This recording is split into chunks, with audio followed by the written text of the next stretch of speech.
Less than a year ago when I bought this house, one of my favorite things about it was the fact that it already had a full solar panel installation on the roof. Now, if you've ever looked into getting solar at your own house, you know the biggest problem is you've got to put all this money down up front, and then hopefully you should save money every month on your electric bill. But unfortunately, all I got was a giant mess. I had to have my entire system completely removed and ultimately reinstalled to get the thing to work properly. Now this video's got two goals. First, I want to share the story so you can understand the difficulties that I went through, but the bigger reason I'm making this is to help you learn from my mistakes. Now let me start by telling you a little bit about the system. Now this thing is not big. It's only comprised of 20 individual solar panels. They're 220 watts each, and with all of them together in full sunshine, I should be able to put at about 4,500 watts per hour, or 4.5 kilowatts. Now here in New Hampshire, I have what's called a net meter system. That means that I don't have any kind of batteries. Solar power comes in during the day. Now if I'm using power at that exact time, it'll reduce the amount of power that I need from the electric company. But if I make too much, the electric company will actually buy it back. I've got 20 panels, and I've got 20 little inverters that they call microinverters.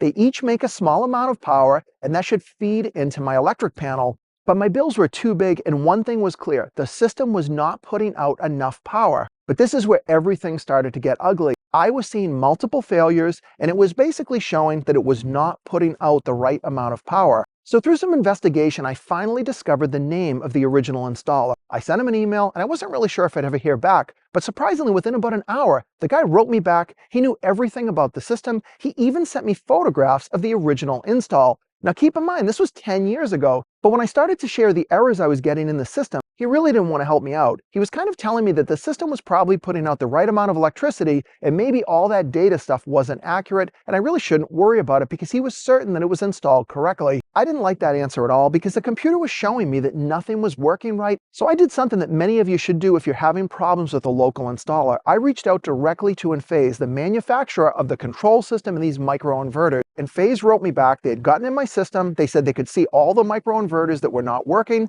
they needed to be replaced, and that they would replace them under warranty. And I was absolutely thrilled because I figured I'd get the products for free. I'd reach back out to the installer and he would hook me up. Told him the good news, and he basically said to me to go screw. He was not going to come out for free. He was backed up for a year, and that there was no need to replace those microinverters because they were probably working fine. So I reached back out to Enphase, and I pretty much flipped out. They reached back out to the installer to work out what was going on so that I could get these inverters replaced. Now I called him back, and he was not really happy that I was going around him, and he did say he would replace the microinverters, but it would cost me almost as much as the system was to get it originally installed.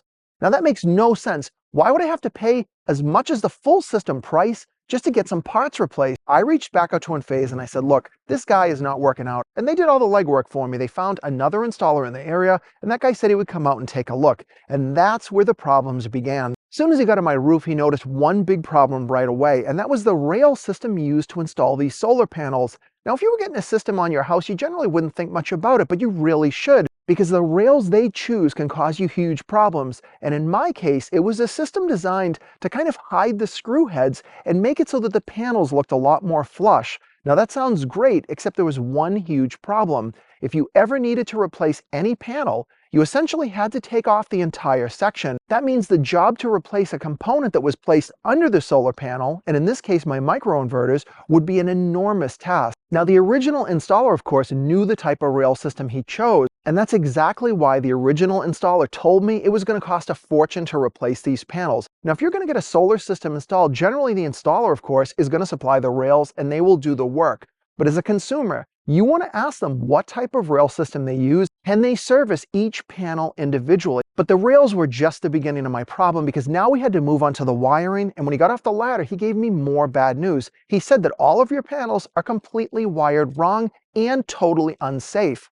Now remember, this thing's been up there for 10 years, so I was a little bit skeptical, so I wanted more detail, and he gave it to me. Manufacturers are going to tell you the type of wire you should use for a certain amount of solar panels, meaning you might be able to connect up 10 panels together and then run those wires back to your electrical box in your house. But once again, the original installer from me, he cheaped out. He didn't follow the manufacturer's directions. He connected every one of the 20 solar panels together and ran them on just one individual circuit. And he was essentially overloading those wires. That also explained why the wire in the house always felt super warm to me. And the wiring problems didn't stop there. The first installer made another huge mistake. Most solar system installations are going to ultimately come down to a circuit breaker on your panel. Now you notice on my panel, the breaker was placed in the upper left-hand corner. That is a huge mistake. When you're backfeeding power into your panel, it's very important that that breaker be located as far away from your main breaker as possible. You will typically see solar installers put the breaker in the bottom left.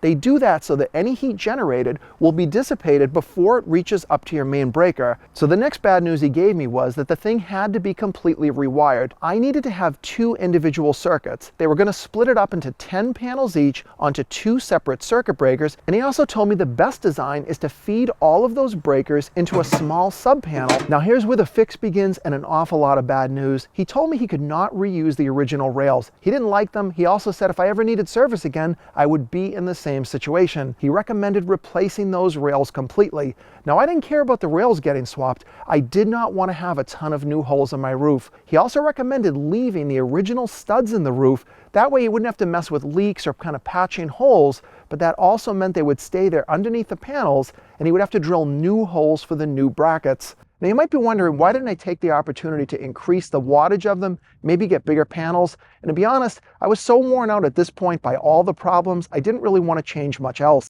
He essentially had to run all new wires and make sure that those original ones were not cooked because he didn't want to reuse them if they were already burned up inside. Now the only bit of good news I got was the wires were okay, so he ran an additional circuit. Now you can see in the sub panel I've got 3 breakers. One of the breakers runs the in-phase system itself, and the other 2 breakers run the solar panels. Now I wasn't able to film them removing the old solar panels, but here's what it looked like when the job was complete. All of the old panels were gone. All you could see were these stubs on the roof. This is what the old rails attached to. Now in a perfect world, the new rails would have gone right on these mounts, but they didn't actually mount on the top and the bottom. With everything off, they had to reinstall the brand new rail system, and as you can see, they tried to locate them very close to the existing mounts, and all this stuff was going to be hidden for the most part when the job was done. The only thing you'd be able to see were 2 of the old mounts that would be on top of the solar array. Now with the new rails installed, they could start putting the brand new solar panels in place. Now keep in mind, they also needed to install these microinverters. This is what an in-phase microinverter looks like. Now the way these work is you mount them typically on the rails, and then you put the solar panel on top. It took these guys 3 days to complete all of this work. They had to remove everything, put the new rails in, add these solar panels in, but now finally, all of the old solar panels were installed with the brand new in-phase microinverters, and everything should hopefully work correctly. Now, a very cool part about this in-phase system is once you've got everything installed and working, you go into a website, you can use an app on your phone, and you can see exactly what your solar panels are putting out. But if you buy a house like I did that had the in-phase system installed 10 years ago, you can see every single solar panel, how much power they were putting out for each and every day of the year, and then compare it month to month.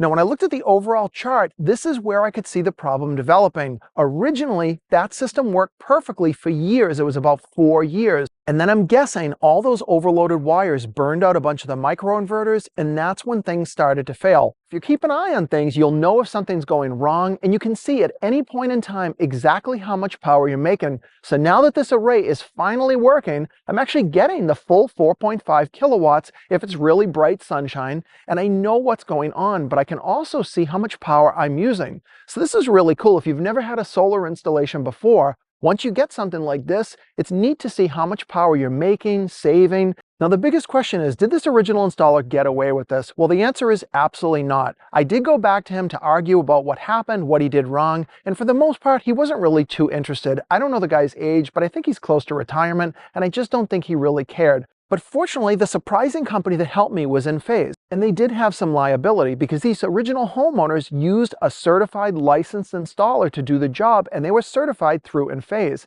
And fortunately, what I found is In-Phase has really great customer service, and ultimately they helped me connect with another installer to do all of this work at a very low cost compared to what I was originally expecting to pay. But how do you protect yourself from these type of problems? Before you ever get a solar installation on your house, I recommend that you do the following. Make sure that the person who is doing the job is somebody that has experience, that they're recommended by other people. You might find reviews on Facebook, but do your research. Now, in this case, that didn't work. This person had good reviews. He was certified by the company. So how could you protect yourself against something like that? Well, that brings me to the next tip.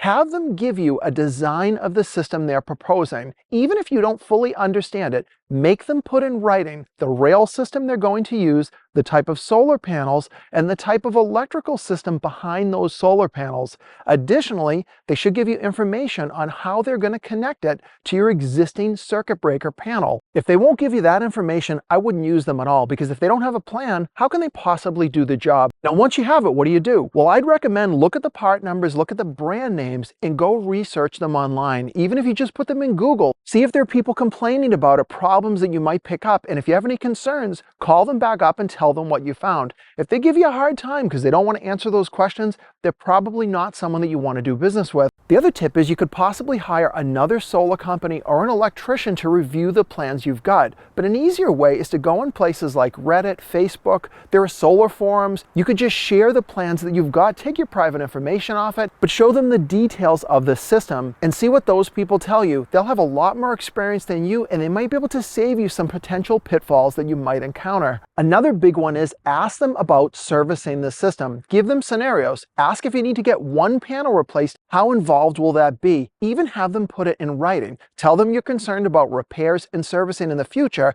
You want details, of course, about the warranty, but what about a problem that might not be covered in the future? Your solar installation should last you 20 plus years, so it is important to make sure that you don't make a mistake. In my case, if I wasn't watching, those problems could have gone on forever, and I would have lost all kinds of money and potentially burned my house down if those wires had continued to overheat. And the bottom line is, unfortunately today, you can't really trust anybody, especially contractors or installers. There are many good ones out there, but you need to do your homework to make sure that you're going to get a system you're going to be happy with, and more importantly, is going to pay off in the long run.